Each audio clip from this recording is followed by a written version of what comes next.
कहानी की शुरुआत होती है 13 अक्टूबर 1972 में, जब एक रग्बी टीम अपना फाइनल मैच खेलने अमेरिका से चिली जा रही थी। ये एक नॉर्मल फ्लाइट थी और जहाज के अंदर बैठे सभी प्लेयर्स बहुत खुश थे, क्योंकि उनमें से कई लोग पहली बार प्लेन में ट्रेवल कर रहे थे और ये सभी पहली बार अपनी कंट्री से बाहर किसी दूसरी कंट्री जा रहे थे। कुछ प्लेयर्स के साथ उनके फैमिली मेंबर्स भी थे, जो अपने बच्चों को गेम में सपोर्ट करने के लिए उनके साथ जा रहे थे। प्लेन के टेक ऑफ करने के बाद जब वह एंडीज माउंटेन से होकर चिली की तरफ बढ़ने लगा, उस वक्त तक सब कुछ नॉर्मल चल रहा था। अंदर बैठे सभी प्लेयर्स बहुत खुश थे और विंडो सीट से बर्फीले पहाड़ों का नजारा देख रहे थे, लेकिन उन्हें पता नहीं था कि कुछ मिनट बाद उनके साथ कुछ ऐसा होने वाला है जिसके बारे में सोचने से भी डर लगता है। कुछ देर बाद अचानक मौसम खराब हो जाता है। एक बहुत ही तेज बर्फ का तूफान आ जाता है, जिससे जहाज तेजी से झटके खाने लगता है। झटके लगने की वजह से सभी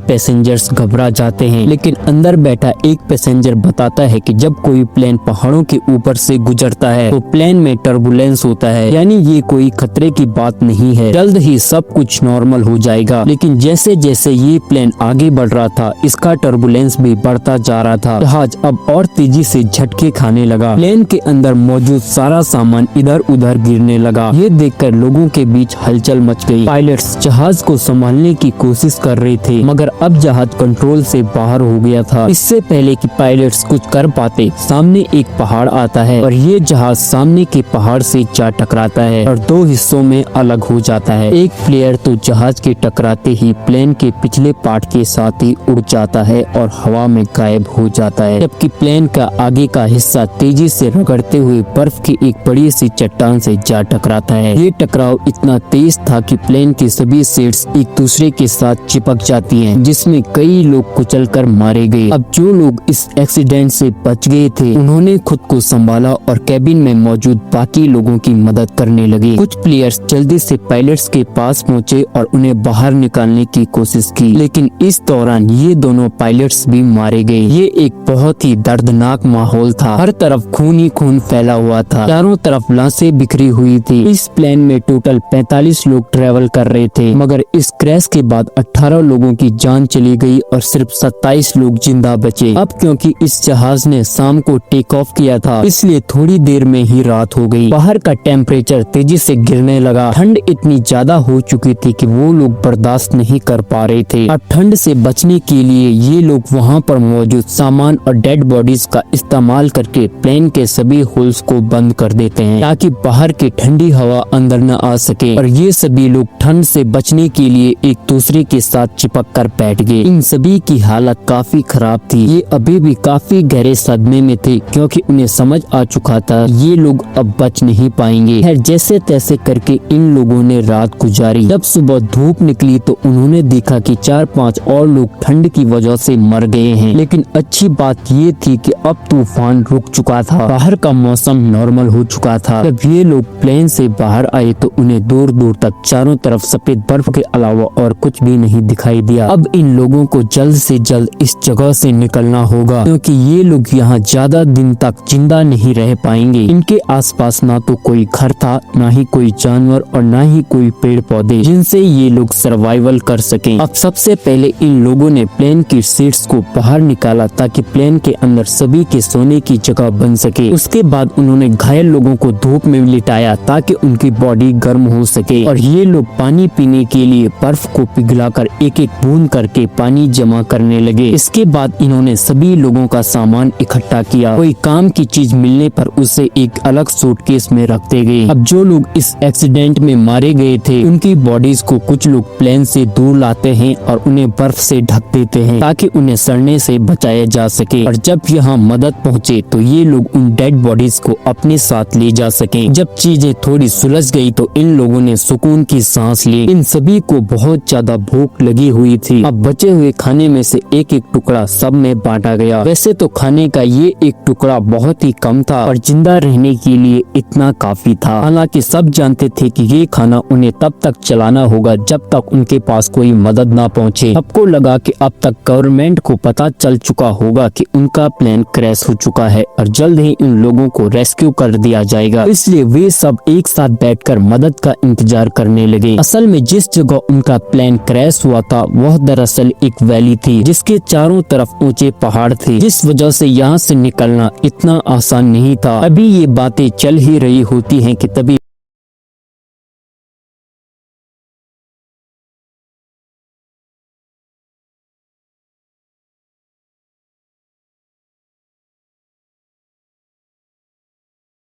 ऊपर से प्लेन गुजरता है। प्लेन को देखकर ये सभी जोर जोर से चिल्लाकर अपनी मौजूदगी जाहिर करते हैं, लेकिन इसका कोई फायदा नहीं होता क्योंकि वो प्लेन काफी ऊंचाई पर था, जिससे वो नीचे मौजूद फंसे हुए लोगों को देख नहीं पाता और प्लेन उनकी नजरों के सामने से होते हुए गायब हो जाता है। कुछ घंटे बाद रात हो गई। ये सभी एक्स्ट्रा कपड़े पहनकर प्लेन के अंदर छिप गए और अंदर मौजूद लगेज का इस्तेमाल करके प्लेन के सभी होल्स को बंद कर देते हैं। इस तरह से ये रात भी गुजर गई और अगली सुबह नांदो नाम के एक आदमी को होश आया जो प्लेन क्रैश के बाद से ही बेहोश पड़ा था। नांदो की हालत इतनी खराब थी कि वो अपने पैरों पर खड़ा नहीं हो पा रहा था, लेकिन इसके बावजूद वो अपनी बहन के पास गया और उसे गले से लगा लिया। जब नांदो ने अपने पेरेंट्स के बारे में पूछा तो उसे बताया गया कि उसके मॉम डैड मर चुके हैं। ये सुनकर उसे काफी दुख हुआ। उधर बाकी लोगों ने दोबारा से बर्फ पिघलाई और थोड़ा पानी इकट्ठा किया और उसे पीकर गुजारा करने लगे। उन्होंने जमीन पर एक्स का साइन भी बनाया ताकि ऊपर से गुजरने वाले जहाज को नजर आ सके। कुछ देर बाद एक और प्लेन उनके ऊपर से गुजरा, जिसे देखकर ये लोग बहुत खुश हो जाते हैं और इन लोगों ने शीशे चमकाकर उसका ध्यान खुद की तरफ खींचने की कोशिश की, लेकिन ये प्लेन भी उन्हें इग्नोर करके चला गया। ये लोग खुश थे क्योंकि उन्हें लग रहा था कि शायद उस प्लेन ने हमें देख लिया है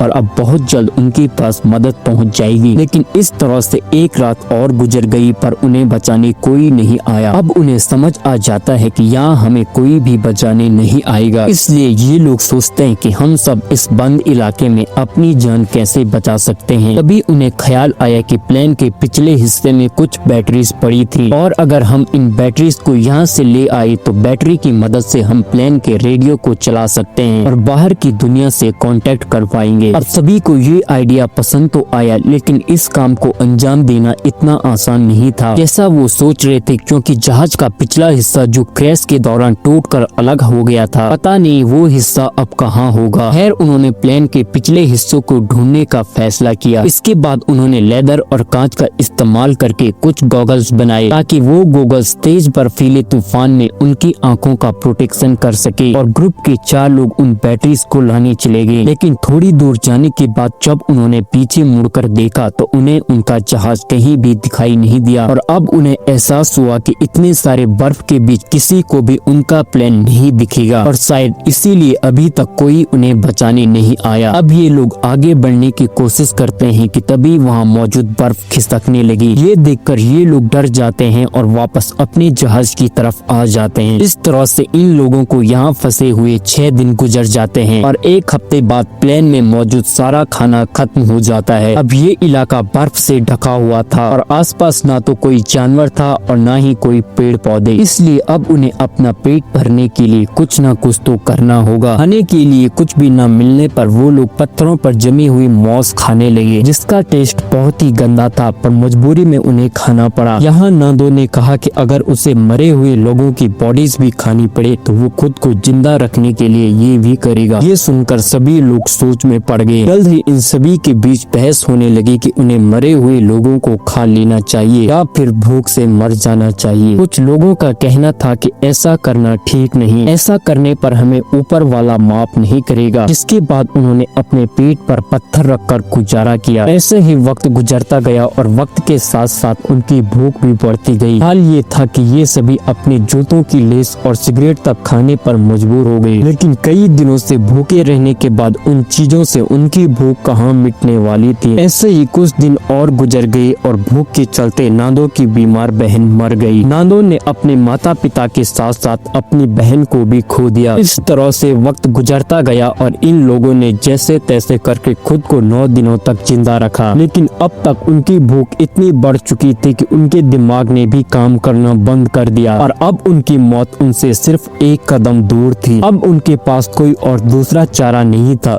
इसलिए उन्होंने उन डेड बॉडीज को खाने का फैसला किया। सबसे पहले 4 लोग प्लेन से बाहर गए और लाशों को काट कर खाने लगे। उन्हें खाते देख कुछ और लोगों ने भी अपना मन बदल लिया और वे भी उनके पास गए और अपना पेट भरने लगे। लेकिन 5 लोग ऐसे थे जिन्हें अपनी मौत तक मंजूर थी और किसी दूसरे इंसान को खाना ठीक नहीं समझा। अगले दिन से ये लोग लाशों को दूर ले जाकर काटने लगे ताकि इन 5 लोगों को कोई तकलीफ न हो। यहाँ पर नुमा नाम के एक लड़के को बर्फ में दबा एक सूटकेस मिला। सूटकेस को खोलने पर उन्हें अंदर एक रेडियो मिला। रेडियो को ऑन करने के बाद उन्हें पता चलता है कि इसमें सिग्नल नहीं है, जिसके लिए इन लोगों ने चीजों को जोड़कर एक एंटीना बनाया और इस रेडियो पर उन्होंने एक न्यूज सुनी जिसमें बताया जा रहा था कि सरकार ने इनकी खोज में कई रेस्क्यू ऑपरेशन चलाए हैं और 66 के करीब हवाई जहाजों को उनकी तलाश में भेजा था। लेकिन इतनी कोशिशों के बावजूद अब इन लोगों को कोई अता पता नहीं चल सका, तो सरकार ने उन्हें मरा हुआ डिक्लेयर कर दिया। इसलिए अब गवर्नमेंट ने इन लोगों को ढूंढना बंद कर दिया है। ये खबर सुनकर ग्रुप के सभी लोगों की हिम्मत टूट गई और उनके जिंदा बचने की सारी उम्मीदें मिट्टी में मिल गई। अब उन बचे हुए 5 लोगों में से जिन्होंने डेड बॉडीज को खाने से इनकार कर दिया था, उनमें से 4 लोगों ने भी मांस खा लिया क्योंकि वे जान चुके थे यहाँ उनकी कोई मदद करने नहीं आएगा और अब उन्हें खुद कुछ करना होगा यहाँ से निकलने के लिए। यहाँ ग्रुप के 3 लोगों ने दोबारा से जहाज के पिछले हिस्से को ढूंढकर उसमें लगी बैटरीज को लाने का फैसला किया ताकि वे उसका इस्तेमाल करके बाहरी दुनिया से कांटेक्ट बना सके और उन्हें बता सके कि अभी हम जिंदा हैं। इसके बाद 3 लोग प्लेन के पिछले हिस्से को ढूंढने निकल पड़े और कई घंटों तक चलने के बाद उन्हें प्लेन के कुछ टुकड़े मिले जिन्हें ये लोग उठा लेते हैं और साथ ही उस खिलाड़ी की लाश भी मिली जो क्रैश के वक्त उनसे बिछड़ गया था। उन्होंने उसकी लाश को दफना दिया और अपना सफर जारी रखा क्योंकि अब उन्हें भी अंदाजा हो चुका था कि प्लेन का पिछला हिस्सा यहाँ आसपास ही होगा। घंटों की चढ़ाई के बाद ये सभी काफी थक चुके थे और इन बर्फीली हवाओं के चलते उनका सांस लेना भी मुश्किल हो रहा था। जल्द ही रात हो गई और इन लोगों ने एक चट्टान की आड़ में छिपकर रात गुजारने का फैसला किया। अगली सुबह जब उनकी आंख खुली तो ये सभी बर्फ से ढके हुए थे और इन तीनों की हालत काफी खराब थी। ठंड इतनी ज्यादा थी कि उनमें से एक की तो आंखें जम चुकी थी और बाकी दोनों अपने पैरों पर खड़े होने लायक भी नहीं थे। अब उनमें आगे बढ़ने की ताकत तो बिल्कुल नहीं थी, इसलिए ये सभी प्लेन के बाहर की लोहे की शील्ड पर बैठकर पहाड़ से नीचे उतर आए। इन लोगों को खाली हाथ देखकर पूरे ग्रुप्स में उदासी छा गई और उस आखिरी बचे आदमी ने भी इंसानी मांस खा लिया और अपनी किस्मत को कोसता हुआ सो गया। ऐसे ही दिन गुजरते गए और इन लोगों ने जैसे तैसे करके खुद को 17 दिनों तक जिंदा रखा। लेकिन यहाँ पूरी बात ये थी कि पिछले 5 दिनों से बाहर का मौसम काफी खराब था। तूफान से बचने के लिए सभी प्लेन के अंदर बैठे होते हैं कि तभी एक बड़ा तूफान आता है और प्लेन को अंदर बर्फ से भर देता है। अंदर मौजूद कई लोग बर्फ के नीचे दब जाते हैं। अब जो लोग ऊपर रह गए थे वो इस हादसे से काफी घबरा गए, लेकिन फिर उन्होंने हिम्मत दिखाते हुए बर्फ को खोदकर अंदर दबे लोगों को बाहर निकाला। अब सभी लोग तो समय रहते बाहर आ गए, लेकिन एक लड़की बर्फ में काफी नीचे तक दब गई थी जिसकी बर्फ में दम घुटने की वजह से मौत हो गई थी। ये लोग बहुत ज्यादा घबराए हुए थे और ये लोग इस हादसे से ठीक से संभल नहीं पाए थे। तभी उन्हें बाहर से अजीब सी आवाजें सुनाई देने लगी। जब ये लोग बाहर की तरफ देखते हैं तो उन्हें पता चलता है कि एक और तेज तूफान उनकी तरफ आ रहा है जो पहले से भी ज्यादा तेज है। एक और तूफान आता है और ये सभी दोबारा से बर्फ में दब जाते हैं। ये तूफान इतना तेज था कि पूरा का पूरा जहाज बर्फ से भर गया। कुछ लोगों की तो मौके पर ही मौत हो गई। अंदर फंसे लोगों के पास अब निकलने का कोई रास्ता नहीं था, जिसमें से एक साथी ने फटाफट जहाज की छत में एक छेद बनाया ताकि उन्हें ऑक्सीजन मिल सके और दम घुटने से बच सके। ये लोग हाथ जोड़कर सिर्फ यही विश कर रहे थे कि अब उनके ऊपर और बर्फ ना गिरे, वरना ये सभी हमेशा के लिए यहीं दबकर रह जाएंगे। कुछ घंटों बाद उन्होंने खुद को संभाला और कुल 8 डेड बॉडीज को इकट्ठा करके उन्हें कोने में रख दिया। अब इस तरह से उन्हें यहाँ फंसे हुए 18 दिन गुजर चुके थे और उनका भूख से बुरा हाल हो गया था। अब जिंदा रहने का सिर्फ एक ही रास्ता था कि वे अंदर मौजूद डेड बॉडीज का मांस खा लें, लेकिन ऐसा करना इन सभी के लिए बहुत मुश्किल था क्योंकि ये सभी डेड बॉडीज उनके अपने लोगों की थी। अब ये सब देखकर नुमा नाम के उस लड़के ने खुद पर से कंट्रोल खो दिया। वो गुस्से में आया और प्लेन की खिड़की तोड़ने लगा। इस दौरान कांच का एक टुकड़ा उसके पैर में घुस गया, लेकिन इसके बाद भी वो रुका नहीं और बर्फ में छेद करता रहा। पूरे 2 दिनों की मेहनत के बाद ये सब ऊपर की तरफ छेद करने में कामयाब हुए, जिसके बाद वे सभी बाहर निकल आए। बाहर आकर ये सभी इतने खुश थे जैसे ये सभी मौत की कैद से आजाद हो गए हों। उन्होंने जिंदा बचने की खुशी मनाई और फिर बर्फ खोदकर पेन को बाहर निकालने लगे। इस दौरान नुमा नोटिस करता है कि उसके पैर में जो चोट लगी थी उसमें अब कोई दर्द नहीं है, क्योंकि बर्फ ने उसके जख्म को सुन्न कर दिया था। हालांकि वो इस पर ज्यादा ध्यान नहीं देता और बर्फ खोदना जारी रखता है। अब आसमान में सूरज निकलना हुआ था, इसलिए उन्हें बर्फ खोदने में ज्यादा परेशानी नहीं हुई और कुछ घंटों में ही जहाज बाहर आ गया। अब धूप काफी अच्छी थी, इसलिए वे सभी प्लेन के पिछले हिस्से को ढूंढने की सोचने लगे, लेकिन उन्हें कोई आइडिया नहीं था कि वे इन बर्फीले रातों का सामना कैसे करेंगे। इसलिए उन्होंने थोड़ा और इंतजार करने का फैसला किया, क्योंकि गर्मियों का मौसम आने वाला था और इस दौरान इस चढ़ाई को पार करना थोड़ा आसान होगा। देखते ही देखते 34 दिन गुजर गए और अब मौसम पहले से थोड़ा बेहतर हो गया। अब जो लोग पहली बार प्लेन की तलाश में गए थे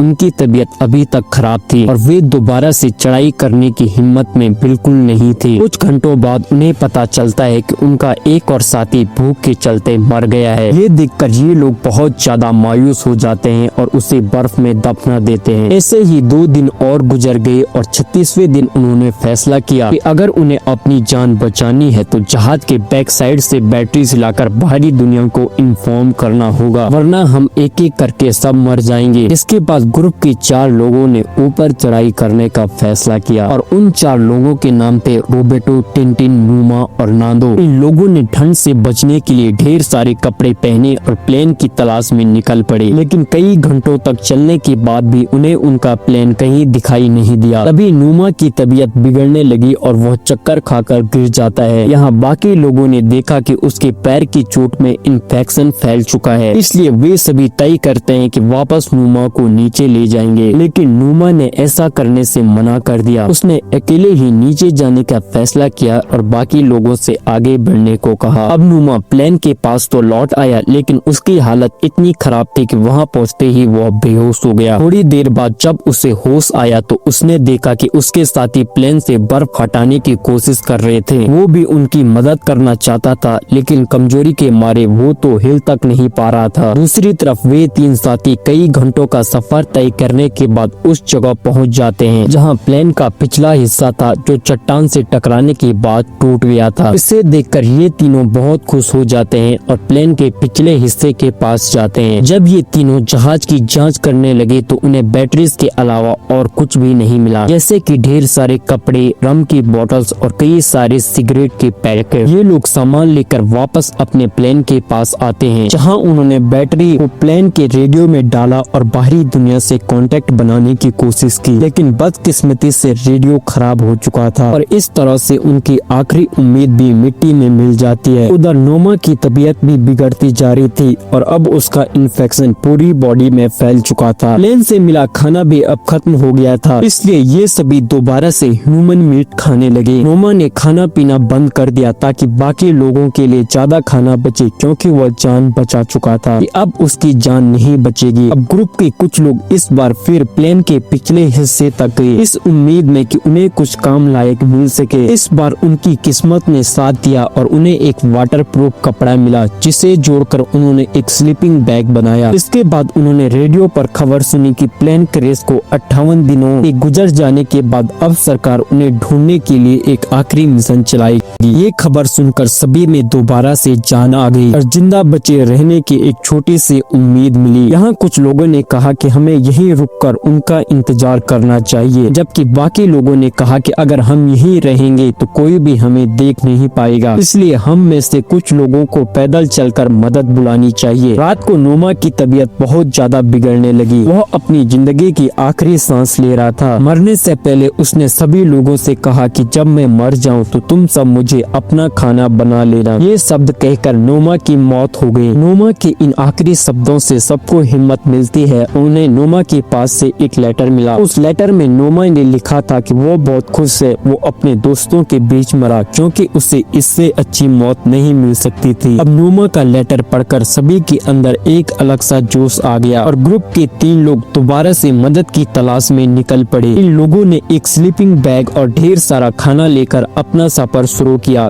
इस बार इन तीनों ने ठान लिया था कि वे हर हाल में इन पहाड़ों को पार करेंगे और चिली तक पहुंचकर सबके लिए मदद बुलाएंगे। ये तीनों बिना रुके चढ़ाई करते रहे और जब रात हुई तो वो उस स्लीपिंग बैग के अंदर सो गए। अगली सुबह उन्होंने फिर से अपनी चढ़ाई शुरू कर दी और पहाड़ की चोटी तक पहुंच गए, लेकिन ऊपर का नजारा देखकर मानो उनकी हिम्मत टूट गई। उनके सामने पहाड़ ही पहाड़ थे और इसका मतलब था कि उन्हें अभी काफी लंबा रास्ता तय करना था। उनके मन में ख्याल आया कि वे सभी वापस लौट जाएं, क्योंकि इस सफर को पूरा करने के लिए उनके पास 3 लोगों का खाना नहीं था। यहाँ टिनटिन ने अपना खाना इन लोगों को दे दिया और खुद वापस लौट गया ताकि ये दोनों इस सफर को आसानी से पूरा कर सकें। हालांकि ये सफर काफी लंबा और चैलेंज से भरा हुआ था, लेकिन फिर भी इन दोनों ने हार नहीं मानी और आगे बढ़ते रहे और आखिरकार 10 दिनों तक लगातार चलने के बाद इन दोनों की मेहनत रंग लाई। वे एक ऐसे इलाके में पहुंचे जहां ऊपर के मुकाबले बर्फ काफी कम थी। इन दोनों को एक साफ पानी की नदी भी मिली, जहां रुककर उन्होंने ढेर सारा पानी पिया। तभी कुछ ऐसा हुआ जिसकी किसी ने उम्मीद नहीं की थी। उन्हें घोड़े पर सवार एक आदमी दिखा जो नदी के उस पार खड़ा था। पहले तो इन दोनों को उस आदमी को देखकर अपनी आंखों पर यकीन नहीं हुआ। वे समझ रहे थे कि जैसे वे सपना देख रहे हैं, पर जल्द ही उन्हें एहसास हुआ कि ये भ्रम नहीं बल्कि सच में एक इंसान है। उस आदमी को देखकर उनकी खुशी का ठिकाना नहीं रहा। उन्होंने जोर जोर से चिल्लाकर उस आदमी से मदद मांगी, लेकिन वह आदमी उनकी बात नहीं समझ पाया, क्योंकि वो उनसे काफी दूर था और बहते पानी के शोर में कुछ सुन नहीं पा रहा था। इसलिए उसने एक पेपर और पेंसिल नदी के उस पार फेंकी ताकि वे दोनों लिखकर कुछ बता सकें। और इन दोनों ने उस कागज पर अपनी सारी कहानी लिख दी। कागज पर लिखी सारी कहानी पढ़ने के बाद ये आदमी उस कागज को लेकर सरकारी ऑफिसर के पास पहुंचा। जहां ऑफिसर को भी पता चला कि 2 महीने पहले जिस प्लेन क्रैश में हम लोगों को मरा हुआ समझ रहे थे, उनमें से कुछ लोग अभी भी जिंदा हैं और खबर मिलते ही सरकार ने इन सभी लोगों को बचाने का मिशन चालू कर दिया। ये आदमी रोबेटो और नांदो को अपने घर ले आया। जहाँ उन्होंने पेट भरकर खाना खाया। अब ये खबर पूरे शहर में आग की तरह फैल गई और बहुत जल्द वहाँ रिपोर्टर्स का मेला लग गया और बर्फीले पहाड़ों के बीच फंसे लोगों ने भी ये खबर रेडियो पर सुन ली, जिससे सभी खुशी के मारे उछलने लगे। इसके बाद उन्होंने अपने हाथ मुंह धोए और अपना अपना सामान पैक कर लिया। जल्द ही रेस्क्यू टीम रोबोटो और नांदो को लेकर उस लोकेशन पर पहुंचे और प्लेन क्रैश के 72 दिनों बाद आखिरकार उन लोगों को बचा लिया गया। इसके बाद इन सभी लोगों को शहर लाया गया, जहां ये लोग अपने परिवार वालों से मिले और शहर के सभी लोगों ने इनका हीरोज की तरह स्वागत किया। अब इन सभी लोगों को हॉस्पिटल में एडमिट किया गया। यहाँ इन सभी ने एक दूसरे को नहलाने में मदद की और फिर इन लोगों को अलग अलग बिस्तर दिए गए। लेकिन उस रात भी ये सभी एक दूसरे के साथ सोए, क्योंकि इस हादसे के बाद ये सभी काफी गहरे सदमे में थे। कहानी के एंड में हमने जाना कि इस प्लेन में कुल 45 लोग ट्रेवल कर रहे थे, जिनमें से सिर्फ 16 लोगों की जान बच गई। और इसी